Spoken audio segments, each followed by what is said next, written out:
ప్రేమతో దార్శనికతతో కష్టపడి పనిచేసి అందరిని ఒప్పించి మెప్పించి నిర్మాణాలు చేసిండు కేసీఆర్. నీ వల్ల నీకున్న ప్రాబ్లం వల్ల సహజంగా నిన్ను చూడంగానే పారిపోతారు, నిన్ను చూడంగానే అవమానిస్తారు, నిన్ను చూడంగానే ఒక దొంగ వచ్చిండ్రా అనుకుంటారు. అది నీ కర్మ, మేమేం చేయలేం దానికి. ఇవాళ తెలంగాణ వాస్తవంగా చెప్పాలి అంటే అప్పులు కాదు మేము చేసింది, ఎంత అప్పు అని వీళ్ళ దోస్తే అడిగండి, ఎవరో కాదు. వీళ్ళ దోస్తు ఒక ఆయన ఉన్నాడు, చీకటి స్నేహితుడు, మాధవనేని రఘునందన్ రావు అని ఎంపీ, బీజేపీ ఎంపీ, చీకటి దోస్తు రేవంత్ రెడ్డి. ఆయనతో నేను అడిగిపించిండు, ఏంది అసలు అప్పులెంత అని పార్లమెంటులో ఒక ఎంపీ గారు అడిగితే పార్లమెంట్లో కేంద్ర ప్రభుత్వం ఇచ్చిన మీ బడేబాయ్ ఇచ్చిన సమాధానం, మీ పెద్దన్న మీ బడేబాయ్ ఏం చెప్పినల్లా, కేసీఆర్ వచ్చిన రోజు అప్పులెంత, దిగిపోయిన రోజు అప్పులెంత అంటే ఇగో ఇది, this is the total picture presented to parliament by RBI by CAG. ఏమని చెప్పారు అందులో, కేసీఆర్ గారు అధికారంలోకి వచ్చిన రోజు 72,000 కోట్ల అప్పు రాష్ట్ర నెత్తి మీద ఉన్నది. కేసీఆర్ దిగిపోయిన రోజు 3,50,000 కోట్ల అప్పు.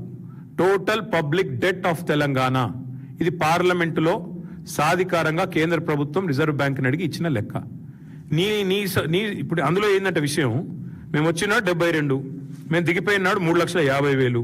మరి అంటే ఎంత కేసీఆర్ చేసిన అప్పు, 2,78,000 కోట్లు. కానీ నీ పరిస్థితి ఎట్లుంది, నీకు వాస్తవాలు బయటకు వస్తే నీకు నచ్చలేదు, అందుకే నోటికొచ్చినట్టు ఎంత వస్తే అంత. ఒకరోజు 6 లక్షల కోట్లు అంటాడు, ఇంకో రోజు 7 లక్షల కోట్లు అంటాడు, ఇంకో రోజు 8 లక్షల కోట్లు అంటాడు. మరి నీ లెక్కలు నమ్మాలనా, లేక కాగ్ లెక్కలు, మరి ఆర్బీఐ లెక్కలు నమ్మాలా, పార్లమెంట్లో కేంద్ర ప్రభుత్వం చెప్పింది నమ్మాలా, ప్రజలు ఏది నమ్మాలా ముఖ్యమంత్రి చెప్పు. తెల్లారు లేస్తే వెనకటికి ఎవడో మొహం బాగాలేత అద్దం బాలు కొట్టుకున్నట్టు నీకు పరిపాలన చేతగాక గత ప్రభుత్వం మీద ఇంకెన్ని రోజులు ఏడుపుల్ని, ఎన్ని అబద్ధాలంటే నేను ఒకటే వేదిక ఇద్దరు ముఖ్యమంత్రి ఉప ముఖ్యమంత్రి నెంబర్ 1 అండ్ నెంబర్ 2. నెంబర్ 1 అంటాడు 30 నెలల్లో 1,75,000 కోట్లు ఖర్చు పెట్టిన రైతులకని నెంబర్ 1 సీఎం అంటాడు. అదే వేదిక మీద మరో ఒక 5-6 నిమిషాల తేడాలో ఉప ముఖ్యమంత్రి గారేమో 1,56,000 కోట్లు అంటాడు. అంటే వాళ్ళకి అబద్ధాల్లో కూడా పొంతం లేదు. 20,000 కోట్ల అంతరం అక్కడిదక్కడే 5 సెకండ్లు 5 నిమిషాల తేడాలో. అంత చండాలమైన పరిపాలన నీది.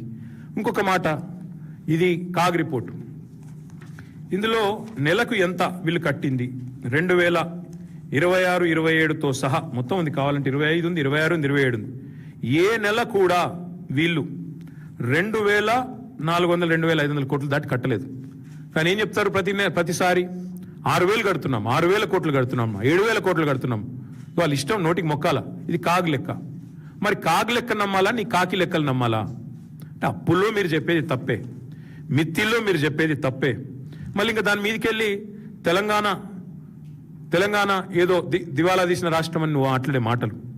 వాస్తవం ఏంటంటే నీ పాలనలో తెలంగాణ ఆస్తులు కోల్పోతుంది నీ వల్ల, నీ కుటుంబం వల్ల.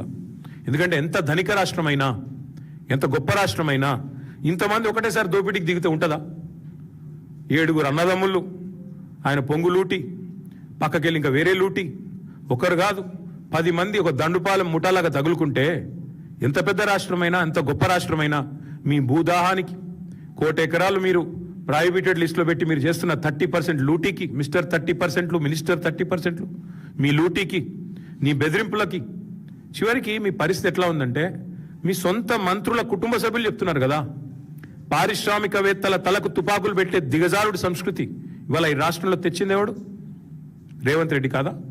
నీ ఇంటెనకాల నీ తమ్ముడు, నీ ప్రధాన అనుచరుడు తలకు తుపాకీ పెట్టిండని నీ మంత్రి గారి కుమార్తె చెప్తున్నది.